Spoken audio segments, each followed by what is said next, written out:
This is Jesus, James, and Mark. And I'm Mark. And I'm James. This is episode 21. 21, which is good. We used to play this game. And by the way, so hello, everybody. We are from North Carolina. Yeah. It's where we originated. Where college basketball at least used to be big. It's not big this year because some of the teams we root for aren't doing what they're supposed to be one doing. Of them, yeah. But ours being one of them. You remember that game 21? I do. Where everybody'd play individually, right? And you'd have to play to 21. And if you made a shot, you'd go take free throws. Yeah. See, you thought maybe I was going to bring up the card game. I bet people thought. Yeah. But no, this is a Jesus show. None of us have ever played. Yeah. In all seriousness, though, I'm trying to make a soft opening for a reason, because this is going to be probably one of our most intense, fiery, controversial shows. If you came, we're going to be talking about divorce and marriage today. And roles, marital roles, godly roles, yeah. So this is going to be really interesting. But we gotta start off by saying this. You can get us so many ways, and I don't know how you're listening or how you may be watching. But I wanted to give all the avenues, because maybe there's an avenue that works better for you than the avenue you're currently using. So you can get us on Spotify. You can get us on iHeart Radio, iHeart Podcast, Amazon Music, Audible, which is also an Amazon product, and Apple Podcasts. Fingers crossed. I know it's like every week we tune in and you say Apple Podcasts, but I think it's going to happen. And I'll be honest with you, it's because it's been an artwork. Can you believe it's an artwork issue? A pixel issue. A pixel issue, yeah. Specifically. That's what's holding up this whole thing. So that being said, so if one of those avenues works better for you, please do that. Now, here's the other thing. Like, subscribe, rate. We want you involved in this. It's important for the show because we want more people to listen to it so that more people can participate. And it's, and I want to say too, it's really for what we're doing. And because today we're going to tackle some hard issues. Oh, yeah. And I hate to call you out right off the bat. I got broad shoulders. Bring it on. But I have to call you out. And because you and I both come up here regularly and say, hey, we're not experts, right? We're not of the cloth, right? We've not gone to seminary. We've not done all these things to get the accreditation. Although I think you could just go online and apply for a license. You might be able to get it. I'm not quite sure. Don't hold me to that. That doesn't feel like a calling to me, though. That does not. That does not sound like the actual like vocation, as it were, the actual vocation. Greek word. But no, which is I think is it kairos? I think something like that. It's okay. You're just gonna go with it. Somebody correct me. I could be completely wrong about that. But what we are doing, whether you want to admit it or you don't, or if you just want to put it on me and like you're just like running around with me, but what we are doing is we are evangelizing, and that is something you don't have to have an accreditation for. You can evangelize. Now, when we use that word, I think we automatically go to, and I think a lot of times you go, what, TV evangelist, right? It's like some guy on TV, an evangelist. But you do think a pastor or something like that. But to be honest with you, what we are doing is, as I've looked up this word, is because we are going to deliver from what we've read. And again, we always encourage comment if you've got a contradiction to what we're saying, if you've got a question to what we're saying, or some enlightenment, something that will help us understand if we're missing something. Right, help us, and we will pass it along. But we are talking about the gospel, right? Yes. The Gospel of Mark. That's what we're currently reading. We're going to deal with chapter 10 today, and the beginning of that is divorce. And so before we get to that, though, So when you're talking about the gospel, and I got the wrong phone. I got two phones in here. And the you're a busy man. One of them is just a sound device. The I'm not that busy. The term is, so it's and I thought it was we're gospeling, but the actual word. So I looked up. I was like, is this a word? Yeah. The word is actually gospelizing, and that means to teach or preach the gospel or to evangelize. So what we are doing is evangelical. We are delivering the gospel in a public forum, essentially. Anybody can listen to this, and we want you to have people to listen to it because, again, we want more people involved in the show. So I'm calling you out in the sense of, I hate to tell you this, sir, but you're an evangelist. And honestly, I've just always looked at this as a method to fulfill the Great Commission, right? And if that is evangelizing, then I'm okay with any term you want to put on it. But that, for me personally, I'm just trying to fulfill a request for the salvation that I've received. Right. This is something I want to do back for that. Okay. Well, look, there's certain roles that are certain gifts, I should say, and I'll give a shout out to some folks in my small group that we were talking about spiritual gifts. These are things gifts that we have that we can use in the kingdom of God to help further that. And so these could be everything from, some people are good at administrative work. Some people are good at service, about doing, some people, and I can't shut up. So obviously they're like, you know what, if you're going to talk, can you at least talk about something worthwhile? Right. Because I'm spending a lot of time talking about things that are trivial. So in all honesty, I am in the last few whatevers sort of coming to grips with the fact that I can run from the idea. I'm not an evangelist. I don't know what you're talking about.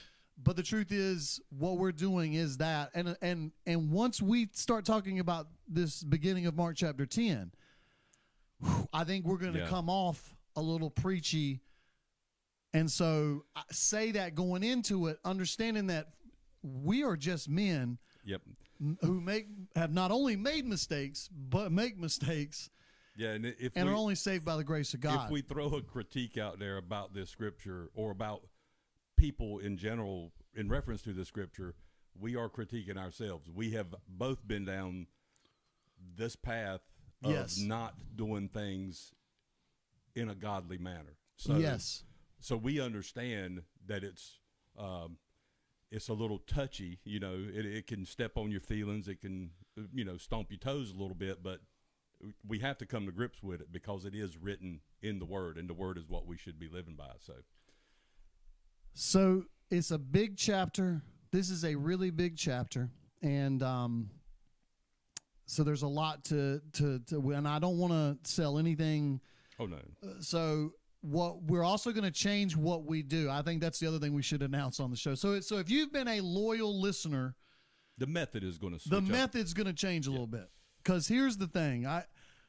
I think some of you are being lazy and waiting for me to read the Bible to you.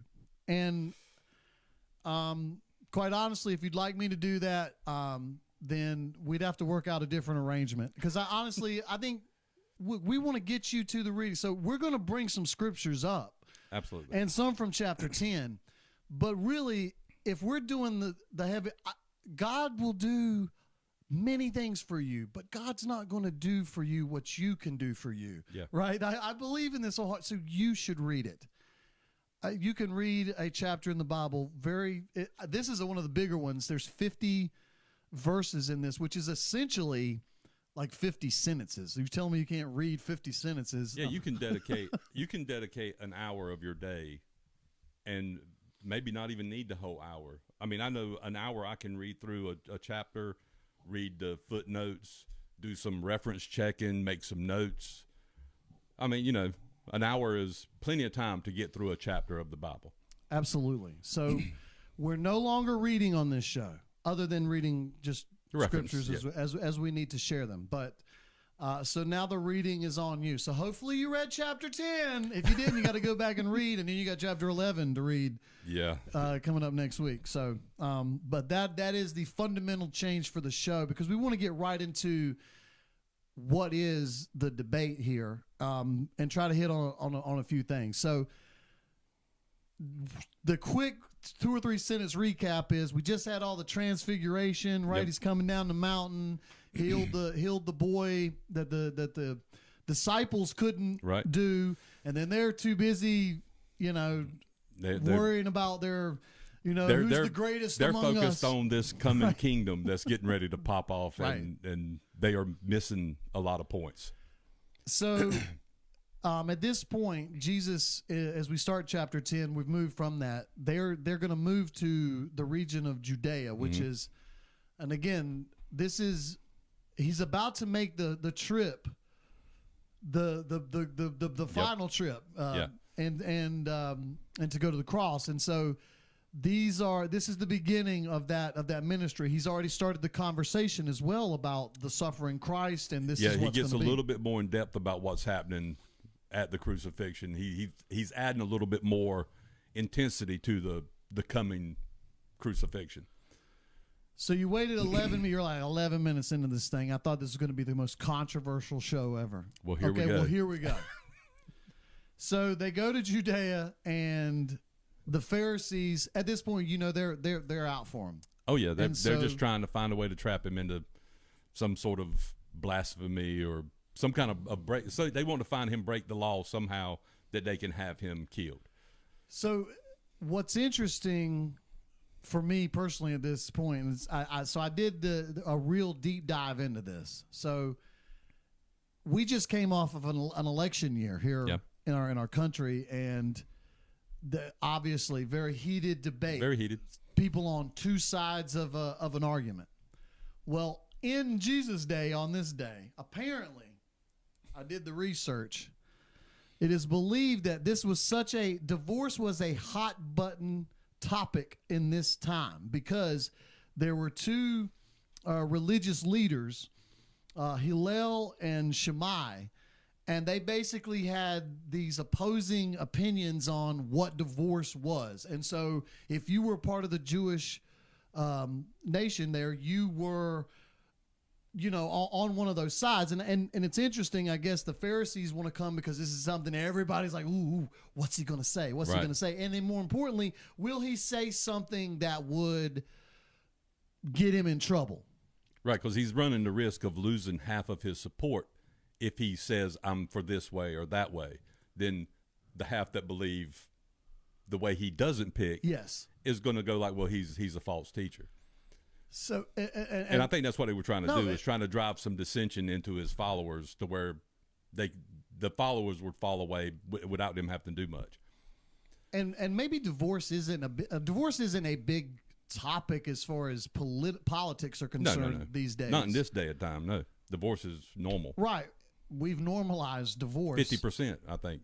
So I was going to say, everybody listening has either had a divorce or knows somebody who has. I mean, or you've been affected one way or the other. One of your friends, one of your family members, your parents, you yourself. I'm divorced. Me as well. Divorced. Yeah. My current wife been divorced. Right. But you guys are remarried. Yes. You're not shacking up, as the kids don't say anymore. Right. My current wife. Because that was a term, by the way, because there was sort of this stigma when we were younger, and I guess being in the Bible Belt, if you were sharing a domicile with someone, and it wasn't a marriage, it was considered it was called shacking up. And I've always had an outside look at that too, whereas you don't need a piece of paper from your government, because the scripture says what God has brought together, let no man tear apart. And Adam and Eve did not have a ceremony. Yeah, they didn't go to a magistrate. They didn't sign any documents. They created a covenant with God, and the two became one. And Yes. that's, to me, that's marriage. The paper you sign at the courthouse is just so you can get your taxes right. Yeah.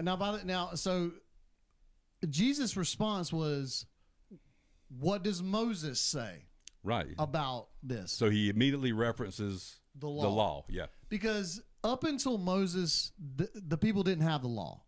There was the covenant with Abraham, and then you go through Joseph to the 400 years of slavery in Egypt. Then they're free. Then Moses is delivered the law, and this is the structure of which it's based on. Do not do these things, right? And so divorce was what's interesting is so when they reference this, and I know we need to go ahead and maybe hit on some of the scripture here from this, but so Jesus, what he's talking about, and this is where, as you do your own reading, I think for people, and I know you do this, this is where you can go. And I've got a new philosophy about trying to spend a few minutes in the Gospels every day, because it never fails that reading the Gospels will lead me to reading somewhere else, because there's all these references that go back to either prophecy or the law. And so Jesus is always referring something, or there's something inferring something so you can go back to the Old Testament, and then there's affirmation afterwards in the in the Acts and the things that follow. So as we go to Mark 10, though, one of the things that Jesus says is, what does Moses say? And so they refer to, I think it's Deuteronomy, which is Deuteronomy 2, right? And so this is basically where, again, you're supposed to to be married, and you can be granted a divorce in certain cases, right? And essentially, what's interesting is, and again, I wanted to read the specific scriptures, and I got caught up in trying to finish my thought, but you can go to Mark. Doesn't mention this. There's two. So the first thing I've got to tell you is, Moses said it was okay to get a divorce. So he says that, right? Yeah, he allowed them to write a certificate of divorce. Right. So the husband could write something on paper saying, I want to divorce this woman because blah, blah, blah. Right. Yeah. And so for today, that seems very common, right? Hey, we can't get along. Irreconcilable differences is what they would call it today, I would assume. For whatever For just a reason. blanket reason to get divorced. Right, just the generic, and it could be anything. Yeah. So basically, and so I'm going to read from here. This starts Mark 10:3. He answered and said to them, "What did Moses command you?" They said, "Moses permitted a man to write a certificate of divorce and to dismiss her." And Jesus answered and said to them, "Because of the hardness of your heart, he wrote you this precept. But from the beginning of creation, God made them male and female. For this reason, a man shall leave his father and mother and be joined to his wife, and the two shall become one flesh. So then they are no longer two, but one flesh. Therefore, what God has joined together, let no man separate." So there's a couple of really good points in that reading right there.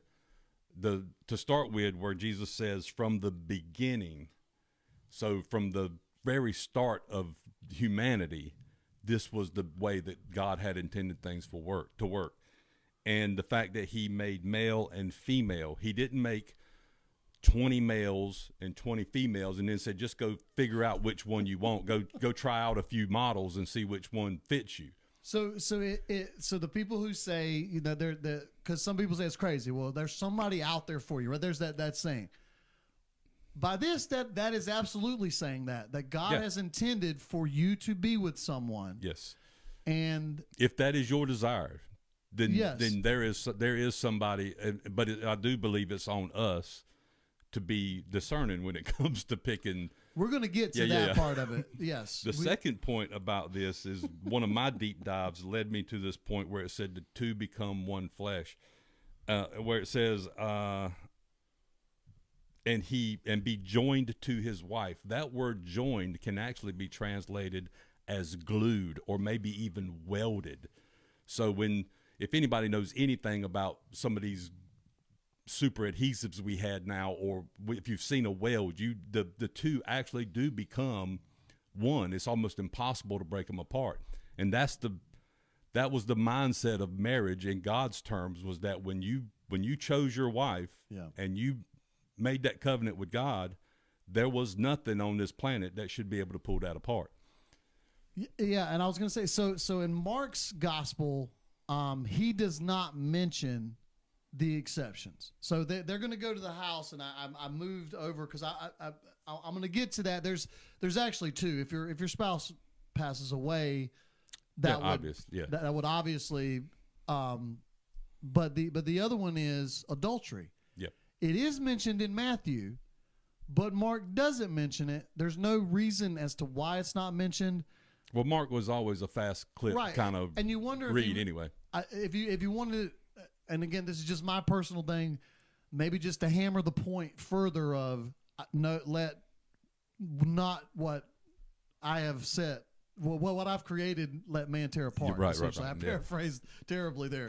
But I want to go back to Genesis because when you go to Genesis 2, and you can go back to Genesis 1, something that aggravates me endlessly is people not liking the book of Genesis. I love the book of Genesis. It's one of my favorite books to read. It is fantastic here's why. Because people get mad at two chapters, or is it one chapter, where they go through the lineage thing and the begats. Yeah. And so you're going to hate on the whole book because of these, because they're trying, and what this is done. Well, here's what's interesting, because you and I like to use this term, historical document. Yeah. That's why those names are in there. Right. So that if you could have gone through these records, you would have said this was the son of him and the son. So that dates back to prove that this story was true. Without that lineage, when they track the lineage of Jesus in the Gospels, you would have no reference to say, okay, well, they're lining up that he was from this line. Right. It's a necessary part of the history. It is. And again, as far as focusing on knowing all the names, you don't have to. In fact, I've encouraged people, skip over that if you want to. I was like, read it and just or skip over it, because but know that it's there and know what it's meant to be. And to me, I've always said there's a part of the historical document part of the Bible that says this is a story. So you go to Genesis, this is way before Jesus. Way before Jesus. And they wanted to, these were, this was Moses' time to say, well, how do you, Moses, you tell me this guy, this God created this thing in 7 days. Well, go back and look at your records, son of this, son of that, That was sort of the way to go. So in Genesis, though, when you go back and read it, and I encourage you to, at your pace, but when you'll read through one, and you'll hear the phrase God saying, this happened and it was good. Mm-hmm. And God saw it and he saw that it was good, and it was good. And it was like this is good. This is really good. And I got to tell you, if God thinks something's good, I think that is really, good is such a, I feel like that is, when you tell somebody, oh, it's good, like it's so underwhelming to people. Right.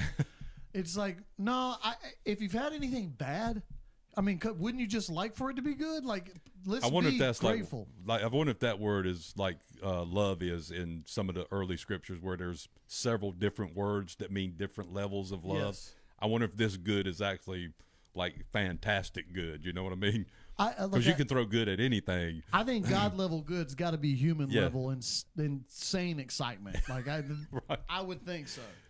But so he's seen all these things and he saw that it was good. On the seventh day, sanctified and all this stuff. And I'm paraphrasing through here that You know, he's created all this stuff, and then he's looking at man, and he says, he sees man, and he says, it is not good. It is not good that a man should be alone. He saw the incompletion in man. Everything that he created, and again, so everybody's going, oh, heresy. Man, how can you say something that God created? I think he saw that and he said, no, I need to add something to this to make it right. And so, and I will read it. Go. It's Genesis 2, and I think that story starts around what is it? 18? Mm-hmm. Okay, so, but again, go back and read it so you get some context. But at this point, then God creates woman as, and this is where, here we go. Are you ready? This is where a lot of women are going to get upset because the translation comes out poorly, in my opinion, because of the way we accept it and because the way we take that word. Right. Because in many translations, it comes out, so I created woman so man could have a helper. That isn't a helper lot of, suitable. Right, but no. You've been in a conversation with a woman, and at least I'm single now, so I'm not going to make anybody personally mad, but I may be making somebody mad, and I just don't know. I won't feel the wrath. So you can, I'll be the, you can just nod your head. You don't have to in case April's watching. You've been in an argument where, and this isn't just limited to women, but once somebody gets hung up on that one word, everything you say after that does not matter. So suitable helper or helper that is suitable. My translation actually says helper comparable to him. All I heard was helper. Yeah. And people do get hung up on that. You think servant or submissive or under a thumb. It's I feel like your grandpa taking you around. Here's my little helper today. Come on there, Sprout. It's amazing, though, that we were doing this verse today because I told you earlier, on the way here, I saw a video where a woman was doing a Bible study and referenced this very verse, and she did a deep dive into the word helper because she was a Southern woman, and it just kind of hit her wrong, like I'm nobody's servant kind of thing. But the word helper can be translated in strength, helper, of course, and it seems like there was one more term that she used, but they were all positive, like a strengthener. Right. And she took this as, this is the role of this helper is to do for the primary what they can't do for theirself. Yes. So it's like a group effort to serve God, right? It was like, I'll take care of this so you can dedicate yourself to that, and you take care of that so I can dedicate myself to this. It's a team. Yes, partner is the better, to me. Partner, always been the better translation to me, because it is. I think is it Matthew? Is it 19:18? Because here's what I'm going to say. It goes, when two or more gather in my name, I am there with them. Yeah. So you instantly, in a marriage, if it is a godly marriage, if you are teamed in ahead God, ahead of most individuals. If two of you are gathered, so I mean, you can fast forward into the Matthew part of this to say a holy union absolutely is two people. Like I said, a slight advantage to an individual who is going to have to go out and still seek that that person. Like, hey, I need that partner. But again, let's not get lost. I'm not trying to gloss over, because there's still some angry person stuck on helper or partner, or maybe partner wasn't enough.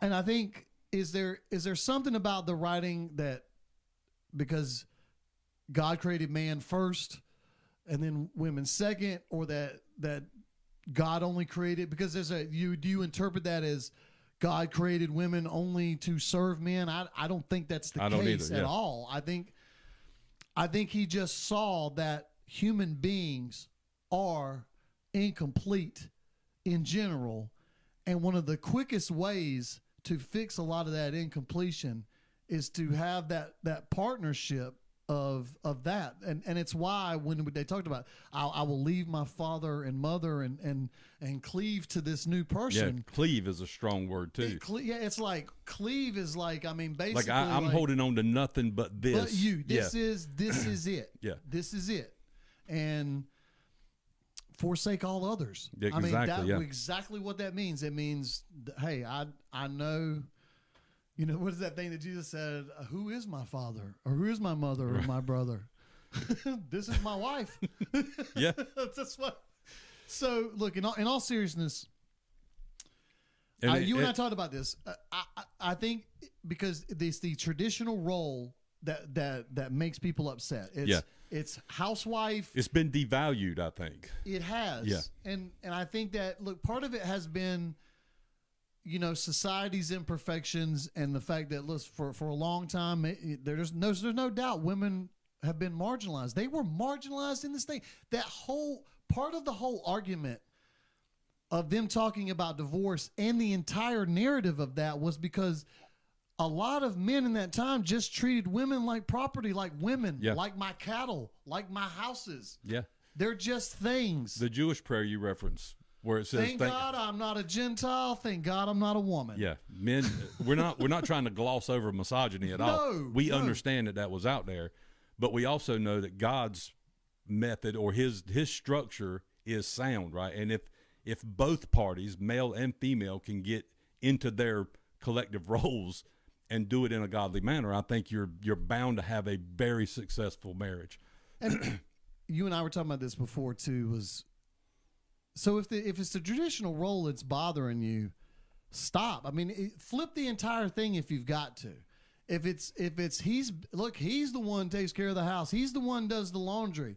If that's what it takes, and you're terrible at it, if you're making more money and you're kind of carrying the financial end, and he's carrying, I don't. It's not about a male female doing this specific job. It's about the person on the other end helping complete the union, so that the two become one. And understand that whatever it is you're doing in the relationship doesn't level you up above somebody else. It should be a even playing field with everybody respecting everybody's role, is the way I see it. I think there is a pecking order, for lack of a better word, in God's, where God says man is the head of woman, just like God is the head of man. There is a godly succession, I guess, from his creation, but it doesn't mean that the man gets to dominate or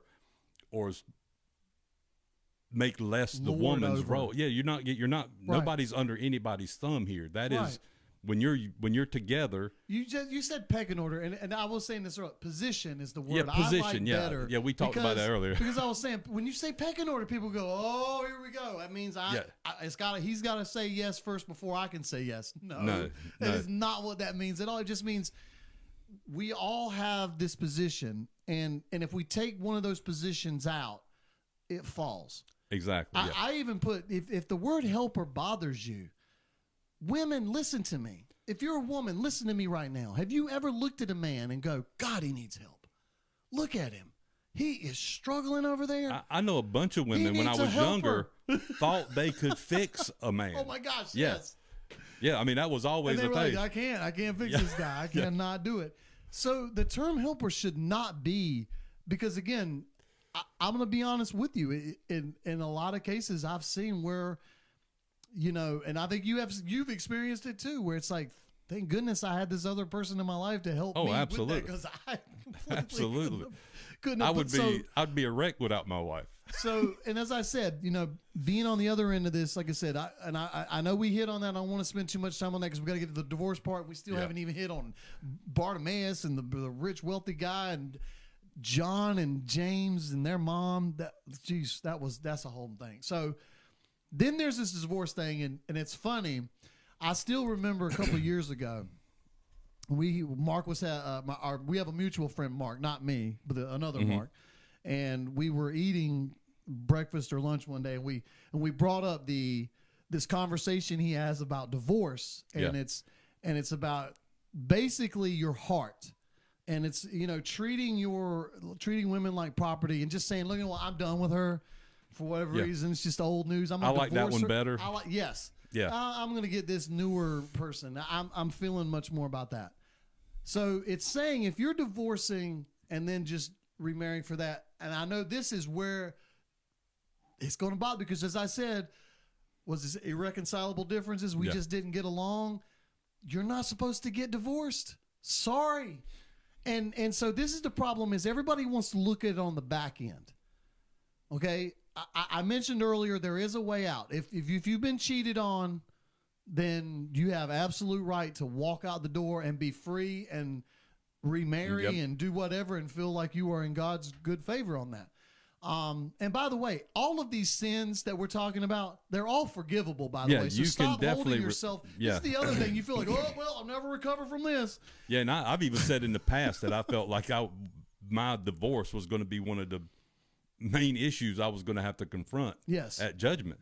And it may still be, but I have found peace with that. Well, again, I mean, you can't read those words and not feel a certain way about them, right? I mean, it is very plain in the text that if you divorce, you have created adultery. And if you marry someone that has been divorced, you have caused that person to commit adultery. Right. And so people have trouble with this. First off, you can be forgiven for all of this stuff. Forgivable. So just relax on that end, first and foremost. And just then don't realize, feel like everything, we have to realize our sin and then ask for that forgiveness. Right. But it's more, as I said, everybody focuses on the back end, because that's where you always end up. It's like, well, I didn't want to be divorced. I didn't get married. And I know, trust me, I was married for 20 years. Yeah. And didn't see it going the way. And I was not foreseeing that it was going to end, but it did. And I'm not here to air my personal baggage out there. But that being said, because I knew going into it, I did know that I might not have been maybe where I'm at now, but it's not on the back end, but please on the front end. And this is where we need to teach our kids more so that discernment, that don't go into marriage lightly. Take this decision seriously, because when you join together and make a covenant with God that this is the woman this is the man I have decided that I'm going to forsake all others, including my mother and father. Yeah. And by the way, so that means if you're a mama's boy and mom's still ruling over your wife, then not what you're supposed to be doing. Anyways, I feel like I'm personally hitting some buttons, but in all seriousness, it was you're not supposed to get divorced, because you weren't supposed to enter into that without discerning that, okay, this is person and this is why. And again, I know it's hard because you don't know until you know. And you know, society today has us so messed up on the way relationships work anyway. I feel like anyway, where you make a decision, a lifetime decision like that, based on financial or physical attraction or whatever it is. Yes. And you don't have an intimate relationship with that person that you're getting married to. It's all based on other outside, noise. And then when you finally get into a relationship a year or two down the road, you go like, what am I doing? Because none of the other stuff is going to satisfy you anyway, right? The money, the things, none of that ever satisfies you. We're all looking for God. We just don't. Most of us don't realize it. Well, and here's the other thing and again, we're gonna so butcher and not get to all this stuff, but it is what it is. The fact of the matter is, when you get married and you make this commitment and you're to me, as I've completely lost my train of thought here. The fact of the matter is, when Jesus, when he says we're not supposed to get divorced, it's hard for us to accept that in today's society, where we will just find any reason sometimes. So I'm not persecuted. I just feel like the ability to stay, to hold. This is not adultery. I'm not talking about right. Like really, I'm talking about just normal everyday issues. Right. I'm not attracted to them anymore. Right. I'm not. So and now, thank you. It all came back to me. one of the other things that people do wrong in this person is going to complete me. No. I'm going to find my happiness in this person. This person can help be part of your completion, yes. But God is where you're going to find your completion. And if both of you are in God, then and only then. Yes. What you're going to find out if you've not been married yet is this other person is going to let you down. At some point, it's like the old saying, do you know why all the romantic movies end in the marriage, like at the wedding? Because no one wants to see what happens next. Right. Because the sequel is a train wreck. Right. So it is horrible that in today's society, I think we just don't have the stamina to fight through even sometimes the smallest issues. Whereas I said, people go, I'm just not physically attracted to them anymore. That's because the original connection wasn't grounded in anything real to start with. And we do that with just about everything, right? We're so focused on what we can get and how our lives are. I've always thought, and I think I've told you this in the past, that if I spend 100% of my time trying to make my wife happy, she should always be happy. And if she spent 100% of her time trying to make me happy, I should always be happy. And then us being happy together can make God happy. Yes. But as soon as one of us puts ourselves first, the whole thing crumbles.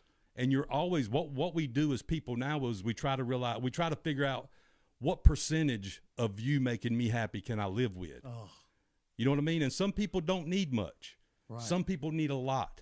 Yes. And if you find a person that you're just physically attracted to, or they have a good job or whatever on either side, and then a year down the road you find out they're only 50% invested, that might not be enough for you. Yeah, that 50-50 thing. I don't want somebody to give me 50% of themselves. I mean, exactly. I'm going to give you 100 because they're not themselves anymore. You are glued together as one flesh. You should. Yes. It should be 100% union. And the truth is, sometimes that other person's having those times. You may have to pull all 100. Exactly. They may have to pull all 100. You got to be their strength at times, and sometimes they'll be your strength. I think that. Again, there's so many things that people say to that. It's, there's a couple of things I say. I'm looking for the right person, and I always say, well, make sure you're being the right person.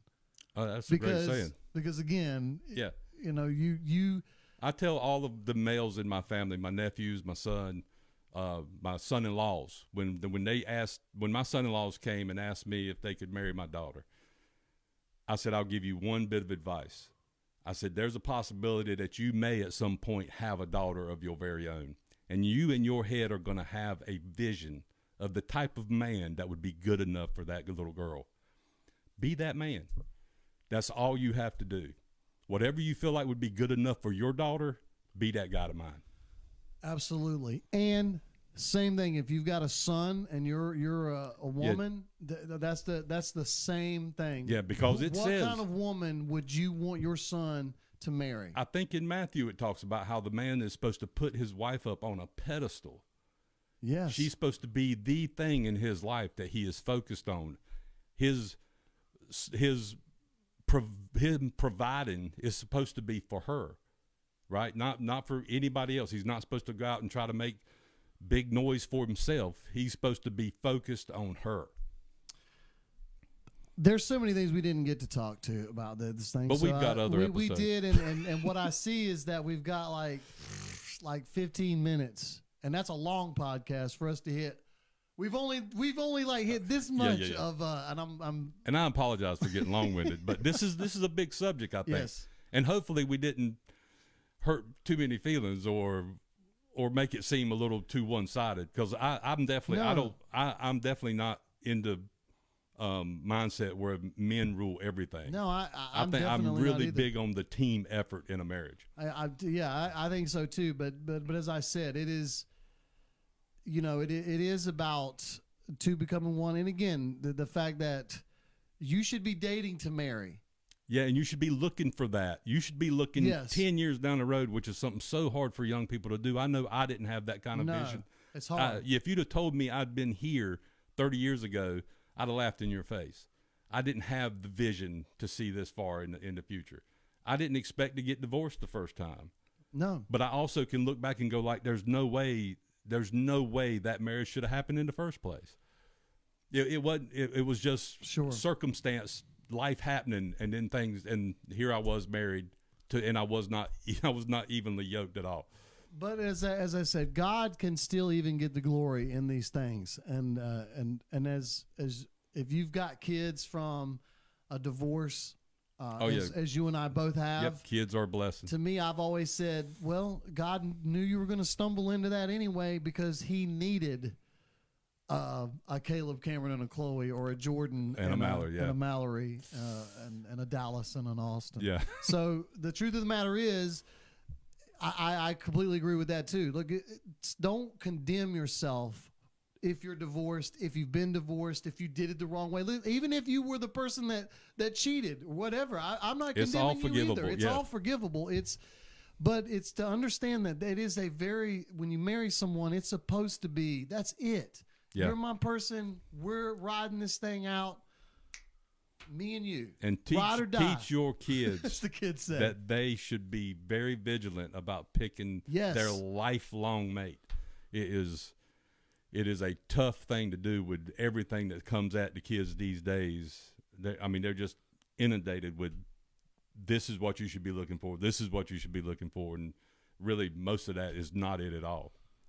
We could probably clip the rest of chapter 10 as a short 10-minute synopsis of everything not related to divorce in chapter 10. So after all this, he gives a detailed explanation to the disciples about divorce after this, and then they go on, and then this is one that a lot of people reference. It's the only time, by the way, that Jesus said, sell everything you have to anybody. So for everybody that says if you own anything, that's bad. Now what it is, it's about coveting. And we do live in a society, and you and I are bad. I've got a room full of sports memorabilia here. Oh, yeah. We all collect stuff. And in America especially, and you look at these smaller countries where it's not like that. But I'll tell you this. I am ready to give all of this up for God. If you're asking me, I couldn't have another one of these balls or these two amazing guitars I've got sitting here beside me, or a jersey, fancy keyboard. Yeah, those football jerseys. Take it all. Take it all, because I am going to serve God. I walk right out of here. We can burn the place down. I don't own this place, so if it burns down, that was just me on a podcast being to using some hyperbole to emphasize the fact that I believe in that. So. The man, first off, the man says if you get this, now this is funny, but Jesus listens to the guy, and I would say there's something to be said about what he said, because Jesus didn't challenge him on a lot of these things, except he found exactly what the man was doing wrong. He basically says, I've followed all the commandments since I was a child. Yep. And he basically wanted validation for his life. Yeah. And Jesus said, well, sell everything. And he was a successful, wealthy man. Sell everything you have and follow me. So what I've always took out of this was, you can be a wildly successful person and a good person, a good-hearted person, and even follow those rules. But if those possessions outweigh that position that God asked you to take, then that's where you're going to fall short. And I feel I need to reference this verse in 1 Timothy, because I think some people would read that and go like, well, I can't be rich. I can't be wealthy. I don't think it means that at all. I think it meant that this particular guy valued that more than he did following Christ. And in 1 Timothy chapter 6, 17 through 19, command those who are rich in the present age not to be haughty, nor to trust in uncertain riches, but in the living God, who gives us richly all things to enjoy. Let them do good, that they be rich in good works, ready to give, willing to share. Ooh. So if you have wealth, do good things with it. Yes. I don't think you should feel guilty at all about being steward. Yes, steward your money. You've been blessed with these things. Return those blessings. Yes, and you'll have treasures beyond. Well, belief. Yeah, and so ultimately the guy didn't and walked away sad. Yeah, he could not do that, right? He was not willing to give up everything. And if you're not, then you need to get on your knees. I'm going to flip forward, and then we're going to come back to James and John, because at the end of this, and as I said, there's over 50 verses in this chapter, there's blind Bartimaeus. And I feel like blind Bartimaeus is the mascot for every Pentecostal church, right? So if you're feeling good about it, because blind Bartimaeus is, to me, one of the things I always remember about him is, so Jesus is approaching, and he's like, Jesus! Right? He's like yelling because he's blind. Son of David. He's calling him son of David, which is a messianic term from the Old Testament. Yes. I mean, so now this is a blind man, never seen him do anything. Right. So it is, and by the way, and there's this great reference to people like, hey, shh. Yeah. Don't bother him. Don't bother him. And Jesus, though, bring him to me. And he basically says, what do you want? And it's interesting. We're not going to get to talk about this whole chapter is about people coming to Jesus wanting something. The Pharisees wanted his take on divorce so that they could trap him. The rich guy wanted to validate his life. Yeah. James and John, we're going to get to them in a minute, and their mom. And then blind Bartimaeus wanted to see because he believed Jesus could heal him. And Jesus said, all right, you're healed. Now follow me. Boom. He was healed. And guess what Bartimaeus did?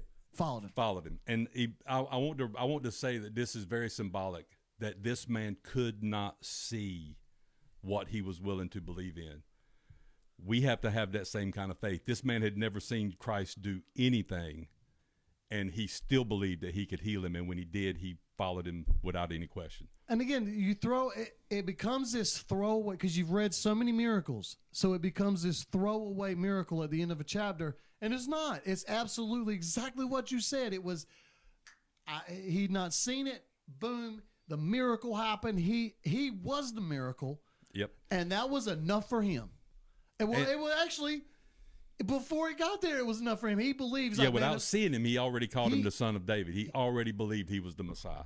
I always think in heaven we can go up and meet these people, because there's like one day I want us to do a show of, when I get to heaven, I want to meet this Bible character. I have a list of Bible characters we want to meet.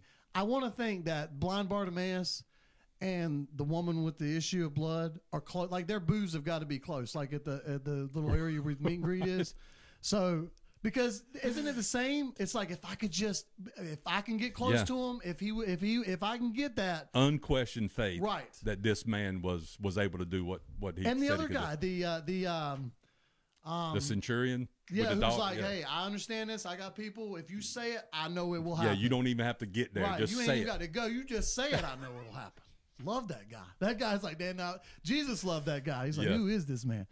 All right, so then we got to get to James and John before we wrap this up, because we're already 52 minutes into this thing today. And it's funny, all of this has happened, and yet does this not go right back to chapter 9, where instead of paying attention to all these other, by the way, in the middle of this, Christ also has another moment where he's revealing the coming crucifixion. Hey, I'm going to watch to my death. They're going to, and he gets graphic with it. He does really graphic with. They're going to the most graphic he's been so far. It's gonna be bad, and then and they just brush over it. Now I assume that there has to be these moments where Jesus just spoke in such depth that a lot of it was like, whew, and they were probably like, this is probably one of those moments. But they also weren't wanting to hear that, right? They're like, we're getting ready to be his top 12 in this new kingdom. The Pharisees can't get nothing on him. Yeah. He's like, blam, blam, blam. He's healing blind men. Yes, we're going to get a position. So their mom is there, the mother of the sons of thunder, of the sons of Zebedee. And so they go to Jesus, and she goes, hey, now this is funny, too, because the narrative literally goes, there's something you got to do. Like, you're going to have to do this, okay? Right. So they're not even... Like, it's not even a question. Like, where you guys? They're taking you said ask and it shall happen. So I'm saying, forget the God's purpose thing, which he reminds them of in this thing. It's not for me to decide. So what they ask is, when you are reigning like a king, can one son be on the right and one son be on the left? And then he goes into this cup thing, which is, again, the cup is the reference to the crucifixion. The crucifixion, yeah. Can you handle this? And they don't even know what they're saying. They're like, oh, yeah, give me that cup. I'll turn it up. He says they will drink from that cup, but that's because they were martyred later on for their belief. They didn't know what they were. They didn't know. They had no idea. Because they were not ready to drink from the cup at the crucifixion. They were ready to rule at the They didn't know the crucifixion is what they were thinking it was going to be. Yes, and again, we won't do it justice to try to expound deeplier. Well, I mean, let's just, one of my favorite things in this is where he says the Son of Man did not come to be served. He came to serve. To serve, yes. Yeah. And I think it's a good part of the scripture where we should really focus on the humility that should bring to us. We should not be it would be ludicrous for us to sit here and try to read this stuff and talk to these people, anyone that's listening, and then expect out of some I don't know, I don't even know how you would think that we should be thought of in any kind of different manner. Like, no, it just makes no sense to me. And I think that's what he's trying to tell these people here. You should serve other people. That's what he was trying to tell the rich guy too. Get rid of all that stuff. Give that to people who need it and follow me. And people in general just are not willing to do that. That thing you referenced a week or two ago about the men that were beheaded. Yeah. Every one of them held strong to their belief, watching the other men die. Right. Waiting for that same fate. And all they had to do was say. All they had to say was, "Yeah, I don't believe." Right. Yeah, praise Allah or whatever it was they were trying to get them to say. So, yeah. Again, it's a to go back to again. God loves repetition, and because He understands that we're not going to get it. You go back to the beginning. We referenced Genesis in this. The entire book. This entire Bible is really a repetitive story of God loving us so much that He'll make a covenant with us. Okay, that despite how broken we are, He loves us and He wants to be a part of it, and He wants us to be a part of Him. And we keep breaking that covenant. And then He kept coming back with a new covenant, and we break that. Well, then He came back with the perfect covenant, and that was Jesus. And people still struggle with that and trying to accept that covenant as well. But again, even in these chapters, it's like we're reading the same thing. God's performing miracles. He's telling them to serve. He's telling them who is first will be last, who is last will be first. And the truth is, again, these disciples who are right there front row seats for this are missing it. So don't be hard on yourself for missing it in your own life. Let it be the example, though, to say that we're going to stumble, pick yourself up, and believe in God. And I think, again, that's basically, again, the Let me story give of this one book more over and over reference again. verse. 2 Corinthians 5:21 says, "For He made Him who knew no sin to be sin for us, that we might become the righteousness of God in Him." That is the service He did. To me, I mean, that speaks volumes, and none of us are ever going to get to that level of service. Those men that were beheaded would probably be the closest thing I could say. That's true. I could see to anybody being that humbled and that level of service to Christ. The music's playing. We didn't even get to a prayer. Jesus, thank you so much for blessing us, and thank you guys for listening. Like, share, comment. We'll see you next week. Amen. Read chapter 10 if you haven't. Read chapter 11, because that's what we're going to talk about next week on Jesus, James, and Mark.